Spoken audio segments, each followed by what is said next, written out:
So what's going on, everyone? My name is Mr. Dalek JD and welcome to a slightly different video here today on the channel where we're going to be ranking the best zombies maps from worst to best. This includes every single zombies map that's ever been created from all the way from November 2008 up until where we are now in February 2018. There's 32 zombies maps in total that we're going to be ranking from worst to best. If you guys have a different selection and different ranking order, please let me know down below in the comment section. But if you enjoy this video, make sure to drop a big fat juicy thumbs up and make sure to subscribe with notifications turned on so you never miss another video. So jumping in to the worst zombies map ever created, this is Infection from Exo Zombies. There's just so much wrong with this zombies map that I don't even think I need to even explain it. This was the second Exo Zombies map in Advanced Warfare, the first DLC, I guess you could call it. I mean, the first map was DLC in itself, but this was the first map after the initial Exo Zombies introduction, where it took us to Burger Town, and this map was just disgusting from the offset. We have a really weird Easter egg. We have our favorite zombies, the EMZs, as well as there being Goliath Exo Zombies, as well as there being parts of the map which get cut off due to a toxic gas, and a subplot where you have to save survivors, which does absolutely nothing to your game, and it's just a disgusting map. The only thing that's somewhat even fun about this map is the ending of the Easter egg, where the mascot Bubby becomes a caricature and can do one of two different things. But this map's just awful from the offset. If you've never played this map, please don't. It's just awful. Now the next map that only is slightly better but is still absolutely tragic is Exo Zombies Carrier. This was the third DLC map, and this was just as bad as Infection, if I'm honest. There's only a few things that make it a little bit more redeeming than Exo Zombies Infection. The wonder weapon was pretty funny, but we had the EMZs, we even had EMZ dogs, we had these like teleporting zombies that would phase in and out of the reality that you're in and just come up in front of you. You also had these sections where there was bombs you had to defuse, like a search and destroy type thing. That does not belong in a zombies game whatsoever. I don't know what the heck was going on there. What a terrible map. Now the next map in this list that's just as bad, but is ranked ever so slightly higher, is Descent. This was the final of Exo Zombies, and I'm glad it was, because this map was a pretty awful map as well. I will say the wonder weapon in this map though was a lot of fun, but besides that, this map is definitely a pass. It had a different sort of Easter egg with one of the weirdest endings I've seen to a zombies, to be honest. I mean, it wasn't a bad ending, but it wasn't a great ending either, and it set up obviously for a sequel, which we never got, because instead we got World War II zombies, and it's probably better that we got that. But it was just a weird part of zombies. I don't know anyone that actually really likes Exo Zombies. If you do, let me know down below. Alright, now we're out of the Exo Zombies phase, well, for this portion anyway, we can now move on to the next map, which is Beast from Beyond. Now, don't get me wrong, I liked the RW Zombie season, but I thought Beast from Beyond was a really bad zombies map. I was glad that the Extinction Cryptids returned, that was great, but besides that, the map lacks any sort of personality, any sort of fun that you would normally expect in a zombies map. It felt like they put so much effort into that super boss fight that the actual core elements of the DLC 4 map were lacking. It was really just lackluster in my opinion, and I just thought it was a really bad zombies map, and I've not played it in ages. If I want to play that, I'm only playing it for the boss fight or for the super Easter egg boss fight afterwards, but I just didn't like Beast from Beyond at all. Now the next one on this list is Outbreak. Now don't get me wrong, Exo Zombies across the line was pretty bad, but for a first map, Outbreak was actually pretty decent. We had that Easter egg quest straight away, which we didn't exactly expect them to do, and they delivered, and the fact that it had a second ending, which we didn't know about till like 9 months later, was actually pretty cool. And as a basic map in itself, this map is what you want. It's pretty bare bones, but it set things up nicely, and I think they peaked, honestly, with Outbreak. I think it was the best Exo Zombies map, but there it is on that list. Now moving into Treyarch Zombies, the next map on this list is Transit. This is definitely one of the worst Treyarch maps ever created, but I think it has some sort of character to it, and as much as everyone hates it, including myself, it still is quite fun to jump on and play every once in a while. But there is just so many things on this map that can never be forgiven, like the denizens, like the fog, like the bus, the lava. I don't even think we need to go on and say anything more. The Easter egg was also pretty weird and quite small as well. Definitely not what we expected, jumping from Moon and how things set up incredibly epically for that, and it just didn't fall through at all. But regardless, Black Ops 2 got so much better throughout the DLC season, but Transit is there on the list at number 6. Worst map ever. Alright, coming in the map after is Attack of the Radioactive Thing. Now, I know a lot of people really dislike the Attack of the Radioactive Thing. Being honest, I actually really like the theme of this map. I love what they were going with, the sort of 1960s, 1950s kind of washed out colours. I love the sort of jazzy music you can hear around, which is little, it's subtle, but you can definitely hear it in places. And overall, I thought this map was not bad, but it just isn't a great map to play. I feel like the replayability isn't really there, but the boss fight was definitely a lot of fun. And that Easter egg quest as well, the chemistry, I think goes in the history of one of the toughest Easter egg steps that we've ever had in Zombies. So Attack of the Radioactive Thing, I think it gets a lot more slack than it's worth, but I'm going to put it on this list anyway, as it just doesn't really have a lot of replay value. The next map we have on the list is Rave in the Redwoods. Now, don't get me wrong, again, I thought this map wasn't that bad, but I just think it is so lackluster in things to do that once you've, completed it a few times, you can complete the main Easter egg quest in literally 15-20 minutes if you wanted to. There really isn't much reason to go and jump back on. Like, with most of IW's maps, I love the theming of this map, there's nothing wrong with that, I just feel like it lacks a lot. The next map we're looking after that is Shaolin Shuffle. Now, I think this map probably gets the most hate out of all of the IW maps bar Beast from Beyond, but Shaolin Shuffle, again, I absolutely love the theme. I'm a big fan of that 70s, 80s disco, and I love what they've done with things. The Easter egg felt very Treyarch-esque, and I honestly think it was probably one of the better DLC maps that we got. It was a fantastic Easter egg. The boss fight is still challenging to this day when it comes to the Rat King, and overall, I don't think there's a lot of things that this map done wrong. It just doesn't seem to have that flair that keeps me wanting to play it. Now, jumping in with the next map is Zetsubou no Shima. Now, I don't think anyone needs to explain why I personally don't like Zetsubou no Shima, as pretty much a lot of the people that love Black Ops 3 would say that Zetsubou no Shima is like that ugly duckling out of that beautiful just family of ducks that the maps in Black Ops 3 are.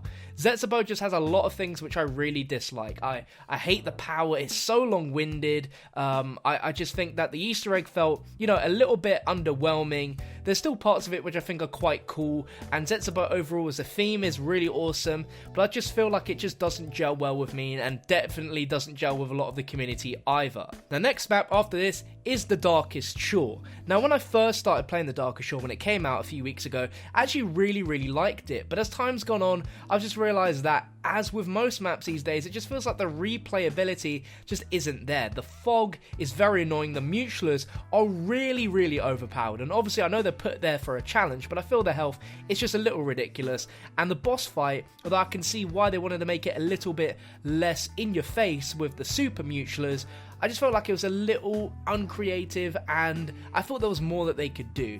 And just with most maps, like I say again, with The Darkest Shore, it just suffers from the fact where there isn't really a lot of exclusive weaponry. There isn't really a big reason for you to go to high rounds on it, and just wonder weapons not cool enough for me. Like, it's pretty awesome, but it just doesn't feel like there's enough there for me to want to jump on it and just smash out 30 rounds on it every game. Now, the next map we have is Zombies in Spaceland, and it's definitely the best map in the IW Zombies category, in my opinion. It just has something for everyone. It's got a great theme, the boss fight is still super rewarding to this day, and we have 4 elemental wonder weapons that we can build. Of course, it's not very original that we have those, but they are extremely creative and overall really cool. Obviously, I don't think anyone expected me to rank IW Zombies and any map from there as being one of the best zombie maps ever created, but Zombies in Spaceland definitely is a really great zombies map with really great ideas. I just don't think it would be worth ranking any higher above Treyarch maps. Alright, jumping in now, the next map we have is Derice, and personally I don't see there being too much of an issue with Derice. I think it's a pretty good map. The Easter egg is very weird. I mean, Black Ops 2 had this section where you could choose what side of the Easter egg you wanted to do, and whilst I think the idea of the MC Escher style-esque portions of the map where things are upside down and not quite how they should be are very cool, I just think overall Derice just didn't really hit home with a lot of people, including myself. The Sliquifier, however, wow, what a wonder weapon. When that thing wasn't patched, it was an absolute monster. And even to this day, it still is. But I just think Derice is one of the weaker Treyarch maps, and I think you guys will agree with me. Now, this next one is definitely going to trigger a few people because there are some major fans of it, and I've got nothing against it, but Shangri-La is the next map, okay?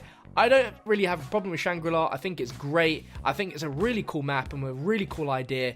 I just think it's just one of the weaker ones and not one of the zombie maps which I enjoy playing a lot necessarily. I still really appreciate it for what it is, and you know, we will never know if Shangri-La is on Mars or not. Easter egg wise, it's a pretty cool Easter egg. I'll definitely have that one there, and as well as the whole story with Brock and Gary, I think it's a great little story they have there. And you know, if Shangri-La 2.0 or just a continuation with those characters was to ever exist in the universe, I would definitely be down for that, but I doubt that ever happened. But there we go, Shangri-La. Now the next map coming in after is the map 5. Now 5 is a pretty interesting map because it's in just that weird spot where you just don't really think about it too much. Now, I have fond memories with 5 of playing it with friends, but when it comes to the actual practicality of it being a zombies map, it's just not very fun to play. There were some great ideas there with the Pentagon Thief, which is the very first time we've ever had a zombie like that, which comes and takes away your weapons. We've never had anything quite like it, but I wouldn't be sad if 5 was to never ever be remastered. I just think 5 is just one of those forgettable zombies maps, and there's definitely a lot which are far better. And this next map is Untitled Der Toten. Now, you can argue that 5 has a lot more to it than Untitled Der Toten does, and you're right, but Untitled Der Toten is the OG. It started things off, and it's just absolutely classic. The Black Ops 3 version definitely has a lot more to it, which will allow you to have more creative fun with Untitled Der Toten than the originals, and possibly make it a little bit easier in the process. But Untitled Der Toten is just an absolute classic. You're always going to go back to it at some point, and it's just the moods that Treyarch set in right from the offset with that map is just something truly magical. And coming in the sort of sweet middle spot in this list here is the Final Reich. Now, I definitely think World War II Zombies got off to a strong start with the Final Reich, as it's a pretty great map in my opinion. There's nothing ultimately that's wrong. You've got 2 Easter egg quests that you want to partake in, which end up being virtually the same in terms of the end result. You have a great boss fight with the Panzer Mortar, and you've got a great wonder weapon that doesn't take a lot of effort to build, which is reasonably strong, and its upgraded versions are a lot of fun as well. The mood and atmosphere which Sledge went for with Final Reich definitely hits the nail on the head, and just as a zombies map in general, it's a very, very strong launch map in my opinion. Some of you might disagree, and if you do, please let me know down below in the comment section. Remember, there's 32 maps in total, and this one kind of snugs itself right into the middle of those. And we could be sitting here all day arguing about it, but I really think the Final Reich was a great launch map in my opinion. So coming in the next spot afterwards is another launch map being Shadows of Evil. Now, a lot of people will complain about its complexity and trying to get Pack-a-Punch open, but overall I don't really have a lot of complaints about Shadows of Evil. It came and it hit us like a train with its very different themes compared to what we're used to. It has an amazing wonder weapon, the Apothicon Servant. It's a shame we can't Pack-a-Punch that thing, but we've got the Apothicon Servant. There is a plethora of side Easter eggs within Shadows of Evil, and overall it's just a great map because it's so different to what we were used to. I know a lot of people don't like Shadows of Evil, but I actually really enjoy it. There's a lot of reasons for you to go to higher rounds on it. It's quite fun. There's loads of stuff to do. I don't really see a problem with Shadows. It's definitely not one of the best maps ever created, but it's definitely not the worst either. Coming in afterwards is Shinonuma. This was the second DLC to come out for World at War Zombies back in 2009, and this was a pretty crazy map. This was the first map to introduce moving perks, as well as the mystery box moving around into different places, and also it was the first time we ever had the idea of training.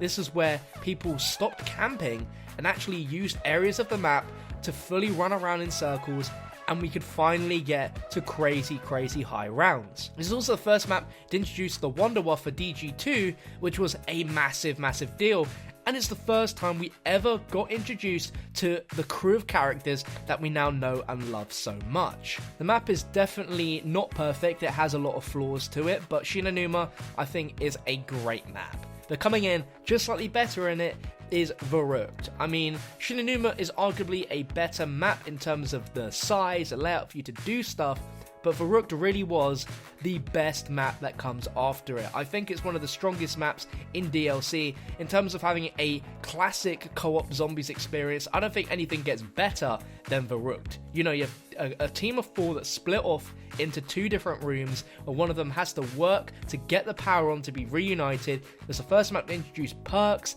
and genuinely this map is one of the creepiest. It doesn't even try to be creepy, it just is creepy from the offset, with a bunch of cool Easter eggs which give you these really horrible, sort of very unnerving sounds, and it's very difficult to get to high rounds on Verruckt as well. So a challenging map, a fun map, and definitely a map full of tension and scary moments. Coming in after Verruckt, and I think it's the second Black Ops 3 map we're going to talk about, the man we haven't spoken about the last one in a long time, and this is Gorod Krovi. I don't really have anything bad to say about Gorod Krovi. I really love it. I love the story behind it. I love the boss fight. I love the Easter egg. The Ray Gun Mark III is a thing of pure bliss. I love riding the dragons. There's so much creativeness within this map, and it is a hot classic, especially coming after Zetsubo. Treyarch really did deliver on a great zombies map. There's so much lore, so much stuff from the old zombie storyline which is bleeding into this one with Sophia, as well as Gersh from Ascension. It's just a great map in general. Not the best map, there's a few that are better than Gorod Krovi, but I mean there's not really much else bad I can say about it. Coming in after Gorod Krovi is Call of the Dead, the very first map where we had an all-star celebrity cast, and we had George Romero as a boss zombie that walked around and patrolled the whole map. This map is just a fantastic map. I have so many memories, and the Easter eggs amazing. We have the VR-11, which is arguably one of the strongest wonder weapons ever, as well as it being just a really different wonder weapon, as well as the Scavenger being the most powerful sniper rifle we've ever had in Zombies history. Arguably 2 weapons which I'd love to see return in the Zombies map in some way, shape or form. Call of the Dead is just an absolute classic, and I love it personally. I will never get bored of this map, and it's why it deserves this spot on the list. But coming in after Call of the Dead is, of course, Derice, the map which pretty much changed zombies for the better. It added in teleporters, it added in Pack-a-Punch, it just added so much lore and story. It pretty much set up the foundations for what we have today. And I mean, there's nothing much bad you can say about Derice. So many fond memories. I think everyone watching here will agree that Derice is a fantastic map. But the only map that beats it slightly is the Giant. Now, it is pretty much the same map, but the Giant just perfects that Derice formula and adds a little bit more to it, which of course makes it ultimately a slightly better map. Of course, you have Black Ops 3 where the engine and the way things work is so much better. You have double Pack-a-Punch, you have some slightly new Easter eggs, you have new perks, you have the Gobblegums as well. It's just a brilliant version, and I don't think anyone will ever not play Derice or the Giant. It's just a fantastic map. Coming in after, and this is arguable because some people may not like this map, but it's definitely one of the easiest zombies maps I think we've ever had,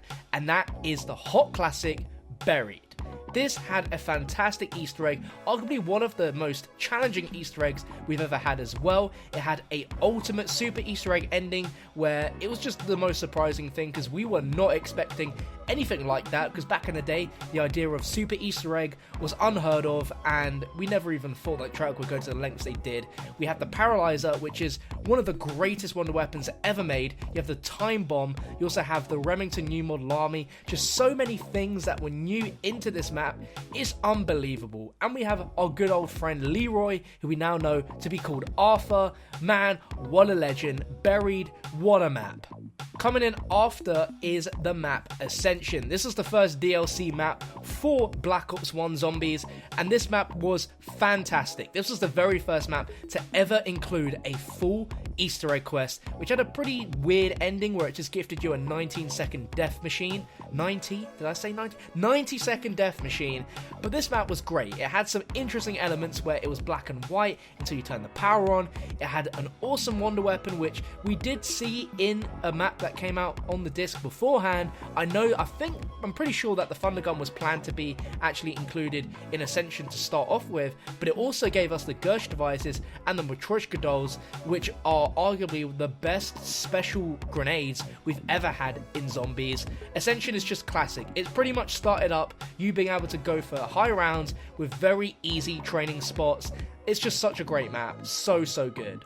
But if there's one map that would rank higher that's even more classic, is Kino Der Toten, which was the on-disc map for Black Ops 1. I don't think there's anything more I need to say. Kino Der Toten is just a classic map. You can go on it, and no matter how long it's been, you can still have amazing amounts of fun, and that map is just symbolic within Zombies. I'm pretty confident that a lot of people started playing Zombies from Kino Der Toten, and that's the very first time experiencing Zombies, and that's why it will always be remembered as one of the greatest. In my opinion, a map that is better than Kino Der Toten for many reasons, it being more fun, it for having a mad Easter egg ending, as well as a great Easter egg quest, just a load of fun in general, and a bonkers map is the map Moon. I'm sure you guys watching will agree that you absolutely love Moon. The idea that we're no longer on Earth, we're pretty much on the moon with low gravity, was just an amazing concept back in the day. You have the wave gun, which is such a powerful weapon. You have the Gersh devices returning again, and you've got some iconic areas as well, such as No Man's Land. First time we've ever had that sort of element in Zombies added, where it's an infinite spawn area where it seems how long you can last for, with the Pack-a-Punch machine there as well before you can teleport away. Moon is just a fantastic map. Although I will say, with Black Ops 3 and the added RNG, it does make that map a little frustrating to play, but that will not stop me from commenting on how legendary Moon is. Now, there's only 3 maps left, and this is where things get really tough. Honestly, this could go either way, and I could shuffle this selection of 3 maps left, and I think whatever the dice rolls, I will accept it, because all of these maps are arguably and equally the best Zombies maps ever created. But in my opinion, we're going to put Mob of the Dead as 3rd best map ever. Now, this is really difficult because I absolutely love Mob of the Dead. I think every single one of you guys watching love Mob of the Dead. It's just such a creative map, such a different map, a unique map, a map we're hoping gets remastered in Black Ops 4 Zombies, but nevertheless, Mob of the Dead just holds such a key part of Zombies in all of our hearts, and I don't really need to justify why it's on the list. It's just a fantastic map, fantastic for high rounds, great Easter egg, great atmosphere, great setting. I don't think I need to say anything else. Now, this is even worse because there's only 2 maps left, and this is again so difficult, but I'm gonna put Der Eisendrache as the 2nd best Zombies map ever created. Now, I made a video about this a few weeks ago because the map turned 2 years old, which is crazy, but our expectations for DLC 1 of Black Ops 3 were obviously high, but we didn't expect it to smash our expectations out of the water. Der Eisendrache is an example of a Zombies masterpiece. Everything about that map is fantastic. We have 4 elemental bows with a great Easter egg involving sending Tank Dempsey back from the moon, crashing into the castle grounds, and basically saving him, and then having to sacrifice him. The Easter egg boss fight being a massive keeper as well, and that heart-wrenching cutscene. We've never seen our characters show empathy and emotion like that before. It's just a fantastic map, an absolute classic. It will go down in history as one of the best maps ever created. Even in 10 years' time, we'll still be loving Der Eisendrache. There's just so many good things to say about this map that we could be talking all day long. But the map which surpasses it only by a fraction, because it was the original. Origins, my friends. The only reason why I'm ranking Origins higher than Der Eisendrache is it was the original map. It was the first map to give us the idea of 4 elemental wonder weapons being the staffs, which are arguably more stronger than the bows, but that could be an argument for another video. But the Easter egg was amazing. The premise of this map is just so epic, it's so brilliant, it's so creative, and I think it just deserves to be the best map on this list without question. We have giant robots, we have Pack-a-Punch with its amazing camos, we have some interesting special new weapons brought into this map as well. The story is just so creative, it's so amazing. I just can't say enough about Origins. I don't even need to, because all of you guys know that Origins is pretty much one of the best zombies maps ever made. And that's going to wrap up our list. If you guys enjoyed this video, and again, if you have a different ranking, please comment down below. List them with a number 1 to 32 of what you think is the best to worst maps, and I'll go ahead and review them. And later down the line, when more maps are released, of course, we'll be doing more of these. I'll probably do a Treyarch one nearer to the release of COD 2018, because even though this was the best zombies maps ever from all of them, if I was to rank every Treyarch map, the rankings would probably be a tiny bit different, and I'm sure that'd be an interesting video to make. But if you enjoyed, slap a like rating, make sure to subscribe, and I'll catch you next time.